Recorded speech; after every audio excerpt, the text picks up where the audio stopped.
est-ce qu'il faut laisser les ignorants dans leur enfermement? Est-ce que nous allons les laisser dans leur propre repli? Ils sont repliés sur eux-mêmes. Est-ce qu'on va les laisser dans leur vie de peur, de doute, de mensonge, de colère, d'ego agrandi, d'orgueil, de jalousie et de haine? Je vous pose la question. Alors, qu'est-ce que nous devons faire? Moi, j'ai trouvé juste une réponse. Vous allez voir avec moi si ma réponse elle est juste. Moi, j'ai dit il faut secouer l'ignorant. Parce que si vous le caressez, il va sommeiller proprement dans sa boîte. Voilà, vous allez me dire si c'est vrai ou c'est faux. Il faut le secouer. Il faut secouer la boîte suffisamment pour qu'il se réveille. Sinon, il va s'endormir profondément. Il faut secouer l'enfermement. Il faut même taper très fort la caisse. Il faut forcer l'ignorant à sortir de sa boîte, à sortir de sa caisse, à sortir de son enfermement. Est-ce que c'est une réponse juste? Parce que si vous ne le forcez pas, il va rester là, il va s'y complaire. Il va aimer donc sa condition et il finira en fait par dire mais ici c'est beaucoup mieux que là-bas. Alors ici nous allons voir qu'est-ce qui se passe. Ça c'est une deuxième série de projections que moi je vais essayer de voir avec vous. Et vous allez voir, on est en train de secouer. Alors quand on a secoué, la suite, qu'est-ce qu'il a fait? Il est sorti, non? Et pour que lui sorte, il faut combien de personnes pour aller le réveiller là maintenant? 3 personnes. C'est peut-être sa femme, c'est peut-être ses 2 enfants, tout comme ça peut être aussi des proches qui sont allés donc taper. Et il s'est réveillé, il s'est levé et nous allons lui dire merci de s'être réveillé.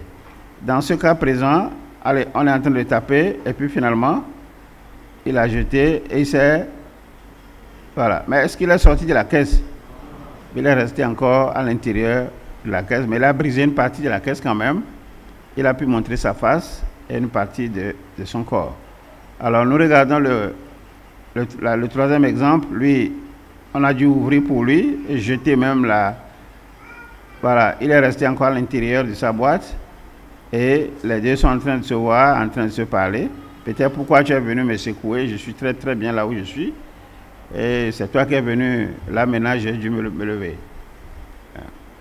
Et puis le quatrième exemple que je vous montre, c'est le monsieur, il a ouvert.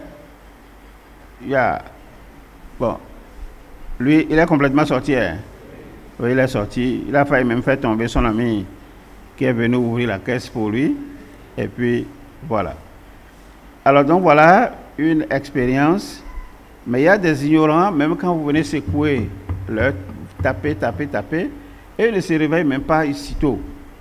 Ils vont se réveiller plus tard, ou ils ne se réveilleront jamais. Donc, soit le réveil est immédiat, ou le réveil est tardif.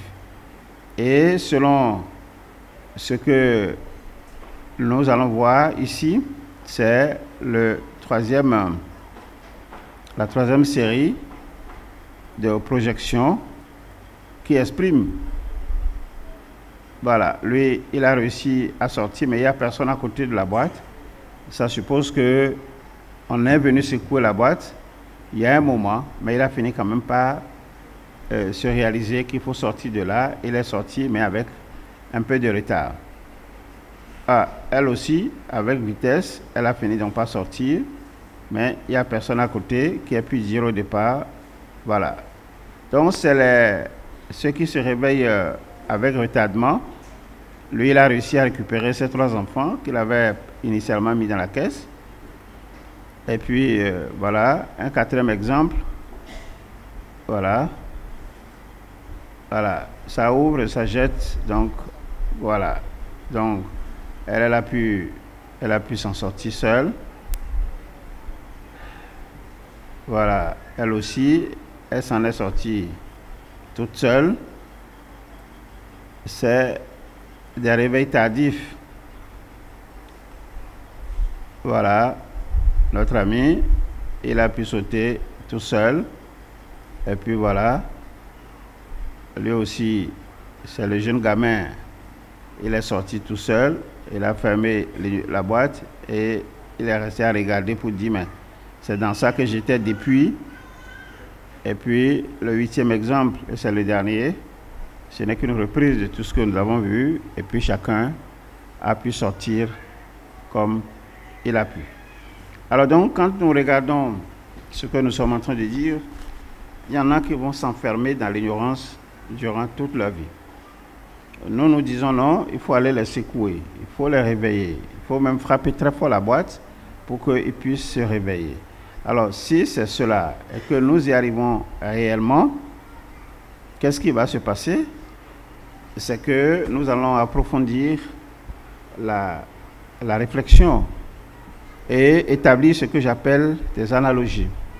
Et les analogies, c'est quoi? Quelqu'un qui est enfermé dans l'ignorance. Il est enfermé dans une boîte, il est enfermé dans une caisse.